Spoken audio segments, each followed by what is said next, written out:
อนสาวๆเนาะนอกจากแล้วงานแล้วยังไงมานี่ต่อคนลุงโม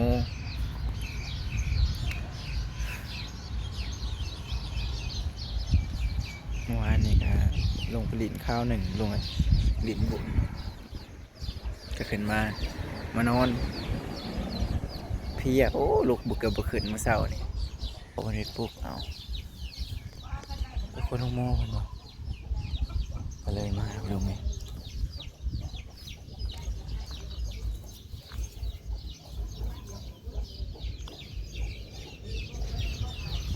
โอ้เปลืองจะเป็นดื้อหมูกรอบยังถารถก็เจ้าอยู่ลงไง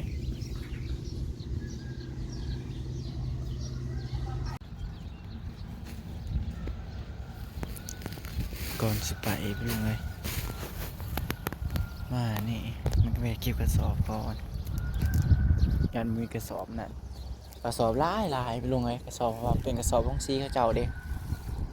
แบบกระสอบเขาเขาเจ้าแหละเอาง่ายกันมันบดีแล้วเขาจะมาถิ่มไว้นะ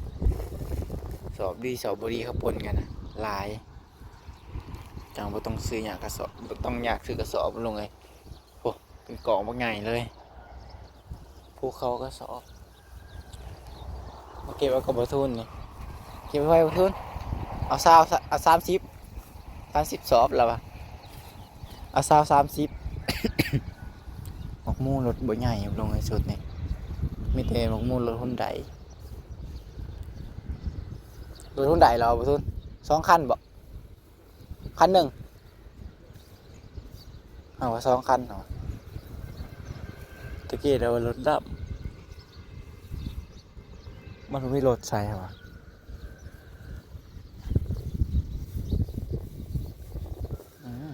ญี่ปุ่น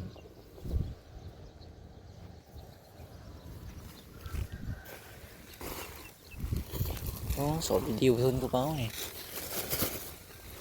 เขาหมัดนี่เนาะตะกี้มีสอบดีหรือเปล่า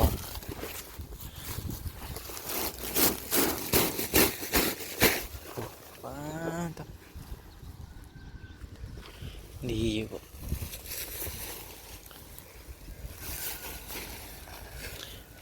มิดเขาบลูกไงสอบดีแบบเขาใส่ยังก็ใส่เขาดำเถื่อนเขาจะแบบปลาเลยโมเมนต์อ้ายเรามาหอดเราก็จะเอากับบุรุษว่ามาสิไปหลับเอาลงไงอ้ายตัวผมเป็นทีซอยเวียงอยู่คนแหละ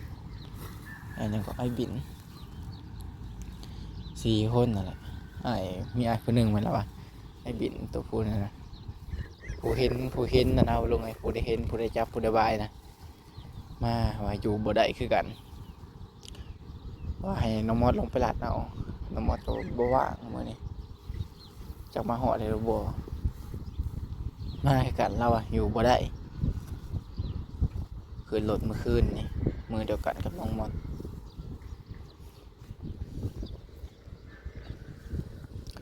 สงสัยไอ้เข็มไอ้ดาวสงสัยได้ลงไปหาเอาละจะลงไปรับเอาบ่พ่อเราบ่ทุนลงมาว่าจะลงเมียบ่ลงให้เพิ่นกัน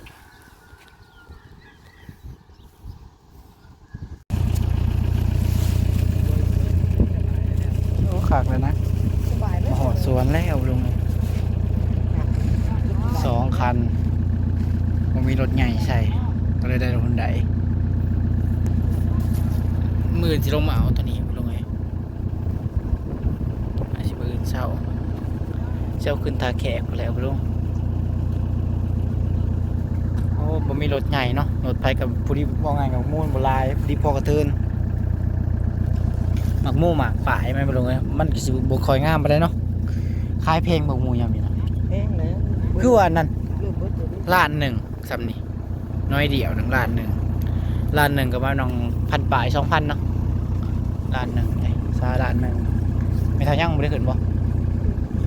ป้าออกก่อนเลยนั่งลังกับบ่ทุน2 คน สับสีนาวขอยกับเจ้าประตูเลยขึ้นได้ไหมเราอยู่ชวนเลยลงไงชวนลงโมตัวนี้หุ่นใหญ่ใหญ่ค่ะเนี่ยหนังลังสับสีนาวค่ะประตูเลยเป็นทายเค้กไปกินเขาเดือดก่อน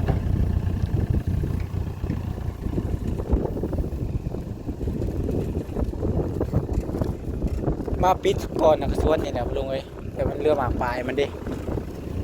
มันก็หมากปลายมันโมดปลายมันกระไร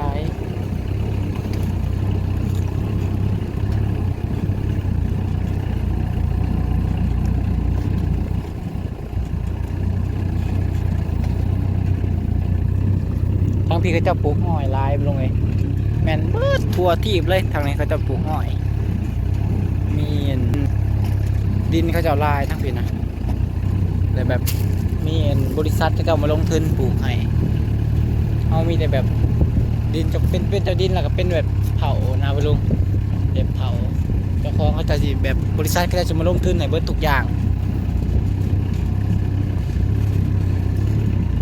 ก็เลยนิบอ้อยใส่แม่นก็เลยนิบบักโม่ใส่ก็จะได้ดีกว่าบักโม่ปลูกเองอยู่ไปลุงเลยแต่บักโม่ปลูกเองนี่ราคามันสิแพงแต่หมายถึงความเสียบบ่เขาสำหรับน้องว่าเราสูงมูซะหน่อย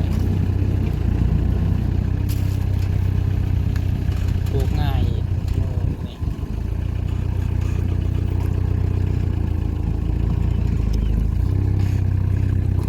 ลงมาขึ้นตาแขกต่อโอ้คนทาง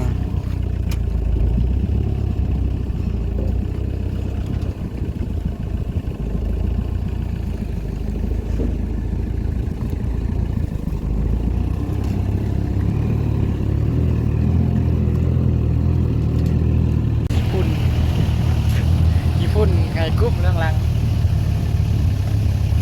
เจอประตูไหนขึ้นได้เงินมาไปถึงกับเราขึ้นนี่ได้เงินเยอะอยู่ขึ้นมันขึ้นนี่เบิ้ล50,000บ้านเรา70 บาทดินก็รอแล้วก็พวกซีซอยแหละไปโดน11 โมงกันลงมาไปลงไงมันขึ้นยังนอนเขาเสาก็ลุกแท้เสาคนลุกโมงนั่งหน้าเขาผมนั่งหลายๆคนเขาก็นั่งลังวะเดี๋ยวลุงไปพ่อก็ยืนทาแขกแล้ววันนี้ตอนนี้บริทามอ้ายเนาะคนเห็นเวียกมือใดแหละเขาจะได้ลงไป